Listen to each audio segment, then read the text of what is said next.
Sukihotu Namo Buddhaya.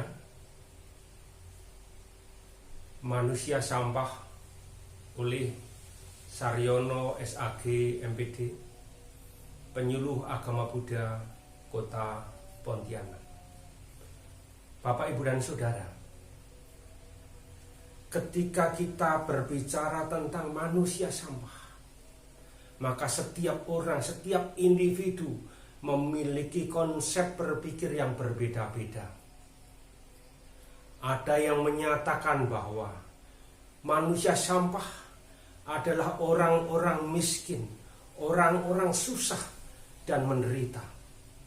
Tetapi sebaliknya, ada pula yang berpandangan bahwa begitu mendengar istilah manusia sampah, maka sontak di dalam pikirannya, batinnya bertekad untuk mencari di mana ada manusia sampah itu, dan dia berkeinginan untuk segera membantunya. Anda berpandangan ini, Anda berpandangan itu, silahkan, itu sah-sah saja. Tetapi di dalam hal ini saya akan membahasnya dalam konsep Buddhis. Manusia berasal dari bahasa Pali, yaitu manussa, sedangkan dalam bahasa Sanskerta disebut manusya, yang artinya mereka yang memiliki pikiran maju dan berkembang. Sebaliknya, manusia sampah atau sampah masyarakat dalam bahasa Pali disebut wasala. Namun wasala yang dimaksudkan di sini adalah bukan pengemis dan juga bukan gelandangan. Ajaran ini terdapat dalam Wasala Sutta, Sutta Nipata. Sutta ini dibabarkan oleh Sang Buddha kepada seorang Brahmana yang bernama Brahmana Anggika Bharadwaja di kota Savatthi. Peristiwa itu terjadi pada saat Sang Buddha sedang pindah patah atau sedang berjalan dari rumah ke rumah, dari pintu ke pintu untuk meminta dana makanan. Peristiwa itu diketahui oleh Anggika. Kemudian Anggika Bharadwaja mengatakan, "Hai, manusia sampah." Kemudian dengan tenang Sang Buddha balik bertanya, "Tuan, apakah Anda mengetahui penyebab menjadi manusia sampah?" Anggika Bharadwaja pun menjawab, "Memang tidak, Tuan Gautama. Mohon kiranya Tuan Gautama berkenan membabarkannya." Sang Buddha pun menjawab, "Baik, perhatikan secara seksama uraian berikut." "Baik, Tuan Gautama."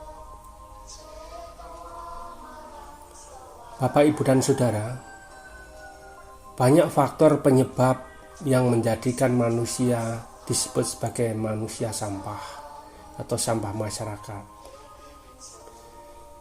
Di antaranya adalah sebagai berikut.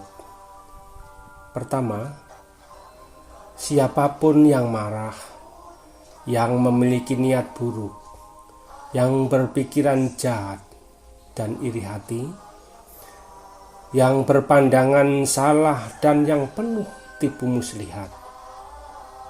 Yang kedua, siapapun yang menghancurkan kehidupan, baik burung atau binatang, serangga atau ikan, yang tidak memiliki kasih sayang terhadap kehidupan. Dan yang ketiga, siapapun yang merusak atau agresif di kota dan di desa, dan dikenal sebagai perusak atau penjahat kejam. Keempat, siapapun yang mencuri apa yang dianggap milik orang lain, baik yang ada di desa atau di hutan. 5. Siapapun yang setelah berhutang lalu menyangkal ketika ditagih dan menjawab dengan pedas, "Aku tidak berhutang padamu." 6.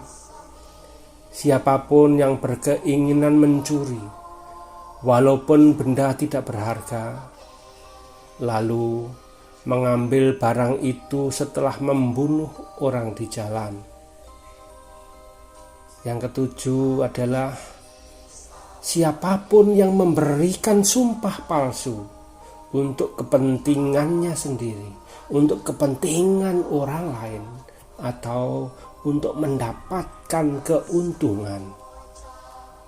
Kedelapan, siapapun yang mempunyai hubungan gelap dengan istri famili atau temannya, baik dengan paksaan atau karena suka sama suka. 9. Siapapun yang tidak menyokong ayah atau ibunya yang sudah tua dan lemah, padahal dia hidup dalam keadaan berkecukupan. Sedangkan yang ke-10 adalah bukan karena kelahiran orang menjadi sampah, bukan karena kelahiran pula orang menjadi brahmana atau mulia. Oleh karena perbuatanlah orang menjadi sampah, dan oleh perbuatan pula orang menjadi brahmana. Bapak, Ibu, dan Saudara, itulah beberapa sebab yang mengakibatkan seseorang menjadi manusia sampah. Itulah yang dapat kami sampaikan. Semoga semua makhluk hidup berbahagia. Sekian, terima kasih. Namo Buddhaya.